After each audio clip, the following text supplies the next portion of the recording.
দখল দূষণে অস্তিত্ব হারাচ্ছে মাদারীপুরের একাধিক খাল। দখলদারের উচ্ছেদে কার্যকর পদক্ষেপ নেই প্রশাসনের। আরো খবর জানাতে সরাসরি যোগ দিচ্ছেন সাগর হোসেন তামিম, যাচ্ছি তার কাছে। তামিম, দখল দূষণে জর্জরিত এই খালগুলোর সবশেষ কি অবস্থা?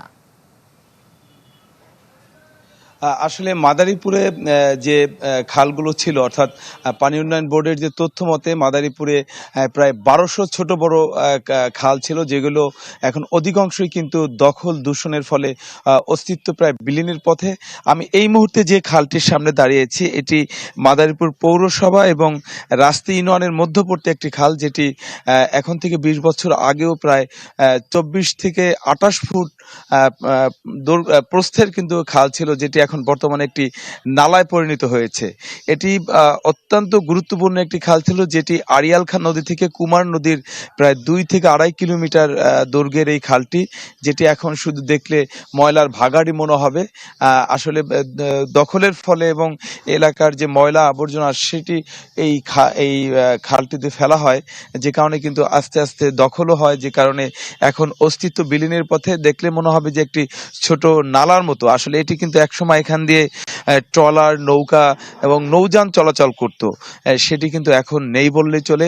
আমরা আসলে এই এলাকাবাসী যারা রয়েছে তাদের সাথেও একটু কথা বলার চেষ্টা করব, কেন আসলে এই খালটি দখল দূষণ হচ্ছে এবং তাদের কি দুর্ভোগ পোহাতে হচ্ছে আমরা একটু শুনতে চাই। এই যে খালটি দীর্ঘদিন যাবৎ দখলে রয়েছে, কি সমস্যা হচ্ছে আপনাদের?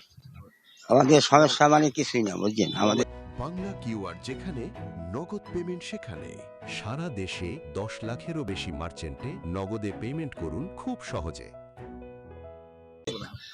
সমস্যা হলো মানে আপনার এই যার যার বাড়ি এই সম্পূর্ণ মানে এরিয়াল করে দল করে একদম গর্দের বাড়ি উড়িয়ে নিয়েছে তারা, বুঝছেন। এখন আর আমরা কি করবো, আমরা কিছু কইছি না। আমার ঘরে উঠাত পারো হেন মানে এই জায়গা থাকতে পারবে না, ভিতর যে আমরা যা কিনা বাড়ি করছি, বুঝলেন, এরকম করে আর কি এই জায়গাগুলি আপনি দখল করছে। এই দখল করে মানে যখন সবই ময়লা আবর্জনা সবই গন্ধ, আমরা পচা দশা সব তো আমরা এরকম থাকি, কি করবো মন। আচ্ছা, এমনি বর্ষা মৌসুমে এই যে জলাবদ্ধতা হলে কি সমস্যা হয়? জলাবদ্ধতার সময় সেই সময় মানে পানিতে মানে তলাই যায়, সব পানিতে তলাই যায়, সেকালে মানে আবর্জনা আরো দুর্গন্ধ বেশি হয়, আমরা থাকতে পারি না। এখন মানে আপনার এই জিনিসটা ভালো হয় কি আমরা করার চেষ্টা করলে, আপনারা যদি করেন তো এটা করতে পারেন, এটা চেষ্টা করলে আমাকে ভালো হয় সব টিকা। হ্যাঁ, আমরা চাই যে মানে শান্তি চাই এই দেশে, মানুষের কথা ১০ জনে যেভাবে চলবে ফিরে দেখতে পারে, এইভাবে শান্তিতে আমরা, এটাই আমরা চাই আর কি। আসলে যেটি বলছে এলাকাবাসী, এই খালটি যেহেতু পৌরসভা এবং ইউনিয়নের মধ্যবর্তী একটি খাল, যে কারণে এই এলাকাবাসী দীর্ঘ সময় মাঝে মাঝে ইউনিয়ন পরিষদ এবং মাঝে পৌরসভার কাছেও তারা ধর্ণা ধরেছে, কিন্তু দুই ইউনিয়ন এবং পৌরসভার মধ্যবর্তী স্থান হওয়ায় আসলে এই কর্তৃপক্ষের কিছুটা অবহেলাও রয়েছে। এর ফলে কিন্তু এই খালটি এখন অস্তিত্ব নেই বললেই চলে। জেলা প্রশাসন এবং মাদারীপুর পৌর প্রশাসন চেষ্টা করছে এই বিলীন হয়ে যাওয়া প্রায় খালগুলোকে পুনরুদ্ধারের। তারা মাঝে মাঝে চেষ্টা করছে ভ্রাম্যমাণ আদালতের মাধ্যমে এদেরকে জেল জরিমানা করতে। তো সব মিলে বলা যায় মাদারীপুরের এই অস্তিত্বহীন খালগুলোকে যেন আবার সগৌরবে ফিরিয়ে আনে সেই চেষ্টাই করছে। তো এই ছিল আমার কাছে সর্বশেষ অবস্থা। শ্রেয়া, ধন্যবাদ তামিম।